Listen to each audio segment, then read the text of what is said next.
जन स्वराज पार्टी के प्रदेश महासचिव विजेंद्र ठाकुर जी मोतिहारी पहुंचे हैं। बात करेंगे इनसे, क्या तैयारी चल रही है जन स्वराज की। पहले तो आप जन स्वराज के कार्यालय में आए, इसके लिए आपको धन्यवाद। आपके माध्यम से, जन स्वराज के माध्यम से और आपके चैनल के माध्यम से आम आदमी को यह बता देना चाहते हैं कि जन स्वराज के जो प्रणेता हैं, जो रणनीतिकार रहे हैं, पॉलिटिकल रणनीतिकार, उन्होंने पूरे देश में ज़्यादातर राज्यों में विधानसभा चुनाव में मुख्यमंत्री बनाने का काम किया है। जिस पार्टी के साथ रहे उस पार्टी के रणनीति बना के और उसको सत्ता में पहुंचाने का काम किया है। हम वैसी पार्टी के, उन्होंने जो पार्टी खड़ा किया है, निश्चित रूप से आम आदमी के लिए शिक्षा, स्वास्थ्य, रोजगार की बात करने वाले प्रशांत किशोर जी दूसरे दलों के लिए काम करते रहे हैं। अब उनका तो अपना दल है, तो एकदम उनके बताए हुए मुद्दों को मूर्त रूप दिया जाएगा। पूरे बिहार की जनता को पता है समस्या क्या है, समाधान कैसे हो, क्या रणनीति है समाधान के लिए। बिहार में मुख्य रूप से रोजगार बड़ा समस्या है। यहाँ के बच्चे बाहर रोजगार के लिए पलायन कर जाते हैं। पढ़ाई के लिए भी यहाँ के बच्चे दूसरे राज्यों में जाते हैं, देशों में जाते हैं। इलाज के लिए भी यहाँ के लोगों को दिल्ली जाना पड़ रहा है, लखनऊ जाना पड़ रहा है। प्रशांत जी का मुख्य यही 5 विषय है। एक तो रोजगार, यहाँ से पलायन रुकेगा प्रशांत जी के आने के बाद, जन स्वराज के आने के बाद।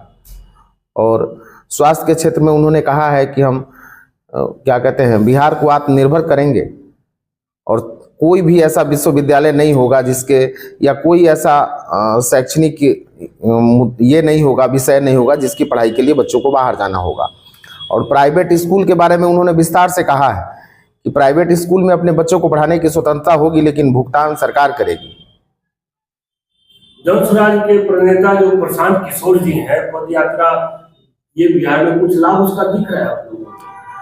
उसी के लाभ के बल पर तो आम आदमी जागरूक हुआ है, आज मुद्दा बना है। उनके बताए हुए जो विषय हैं, जो उन्होंने पदयात्रा में जिन जिन चीज़ों को बताया, आज सभी पॉलिटिकल पार्टी अपने अपने मुद्दे में उन चीज़ों को डाल रहा है कि भाई हम भी शिक्षा की बात करेंगे, हम भी स्वास्थ्य की बात करेंगे, रोजगार की बात करेंगे। पहले तो शिक्षा, स्वास्थ्य और रोजगार की बात वो लोग नहीं करते थे, पलायन की बात वो लोग नहीं करते थे। आज प्रशांत जी के उठाने के बाद ही उन लोगों का भी विषय बन गया है, उन लोग भी इन विषयों पर चर्चा करते हैं। आज जो है बैठक हुई है आप लोगों की, आज बैठक में क्या आप लोगों की सहमति बनी है? हम लोगों का संगठन जिला, प्रखंड, गांव तक तो है। हमारा संगठन बूथ तक भी समिति बना हुआ है। समिति को एक्टिवेट करने के लिए आज हम लोग बैठे हैं। समिति जल्दी से जल्दी सक्रिय हो जाए। हम सब लोग, जिला के लोग, प्रखंड के लोग, अब बूथ की तरफ चलेंगे। बूथ के तरफ अब मजबूत करेंगे। बूथ को मजबूत करने की दिशा में चलने के लिए आज की बैठक हुई। एनडीए के पास मुख्यमंत्री का चेहरा है नीतीश कुमार, राजद के पास तेजस्वी यादव है, महागठबंधन के पास तेजस्वी यादव है, जन स्वराज के पास क्या है? प्रशांत किशोर जी तो कहते हैं मुख्यमंत्री बनेंगे। जब आम जनता तो चाहेगी कि अगर हम किसी पार्टी, किसी दल को या किसी गठबंधन को वोट दे रहे हैं, उन्हें पता होना चाहिए कि मुख्यमंत्री कौन होने वाला है। बाकी दल के लोग चेहरा पर चुनाव लड़ रहे हैं, हम झंडा पर चुनाव लड़ रहे हैं, महात्मा गांधी के चेहरा पर चुनाव लड़ रहे हैं। महात्मा गांधी के आदर्शों पर चल के, महात्मा गांधी के बताए रास्ते पर चल के हम बिहार को ऊंचाई पर ले जाने का काम करेंगे।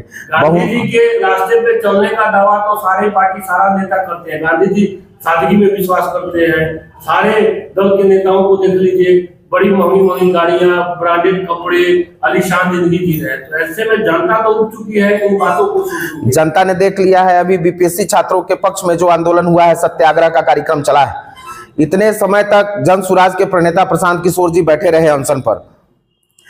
बाकी दलों के तो कोई लोग बीपीएससी छात्रों के पेपर लीक के विरोध में, या फिर छात्रों के साथ जो दुर्व्यवहार हुआ है, लाठीचार्ज हुआ, उसके विरोध में किसी पार्टी के नेता ने मुद्दा नहीं उठाया, आवाज नहीं उठाया। एकमात्र जन स्वराज ही है जिसके नेता ने ये बात उठाया।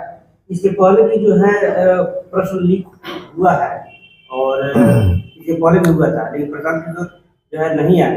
कहा जा रहा है कि नेताजी आए हुए हैं अपने चेहरा चमकाने के लिए, और ऐसी बातें कही जा रही है। क्या कहिएगा? जब बीपीएससी छात्रों पर लाठी चला तब प्रशांत जी के दिल को आघात पहुंचा और प्रशांत जी छात्रों के साथ खड़े हो गए।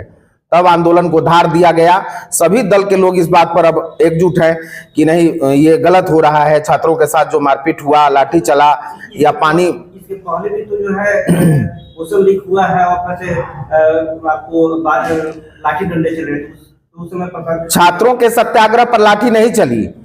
इस बार जब लाठी चली है पेपर लीक के विरोध में बैठे हुए छात्रों पर, तब प्रशांत जी उन लोगों के साथ आए हैं कि भाई हम छात्रों के साथ हैं, इतना दिन से लगातार पेपर लीक हो रहा है, ये बंद होना चाहिए इस तरह की अव्यवस्था। और प्रशांत जी के सत्याग्रह पर बैठने के बाद ही सभी दलों में, सभी डिबेट में, चाहे इलेक्ट्रॉनिक मीडिया हो, प्रिंट मीडिया हो, सभी जगह सोशल मीडिया पर भी ये चर्चा है कि छात्रों के पक्ष में एकदम प्रशांत जी हैं और ये अच्छी बात है। पेपर लीक नहीं होना चाहिए। वर्तमान सरकार अव्यवस्था फैला रही है। गठबंधन के नेता है तेजस्वी यादव जी आरोप लगाते हैं, और राजद के कई नेता आरोप लगाते हैं कि आप जन स्वराज भाजपा की बी टीम है। क्या कहना चाहेंगे? और उपचुनाव में महागठबंधन हारा, 4 सीटें जीती। हम तो कहते हैं एनडीए का बी टीम है आरजेडी, क्योंकि वो दोनों लोग मिला हुआ नहीं है। तो छात्रों के पर जो लाठी चली, तेजस्वी महोदय काहे नहीं बोले? लालू जी का एक भी बयान नहीं आया, आरजेडी की तरफ से कोई बयान नहीं आया। तो मुझे लगता है कि एनडीए जो भी गलती करेगा उसको पर्दे में ढकने का प्रयास आरजेडी कर रहा है।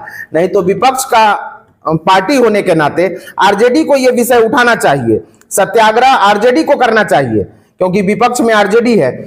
तो आरजेडी तो एकदम लोग समझ गया है कि आरजेडी ही बी टीम है एनडीए का, तभी तो वो ढकने का प्रयास कर रहा है पेपर लीक को, है ना, इन चीजों को ढकने का प्रयास कर रहा है आरजेडी।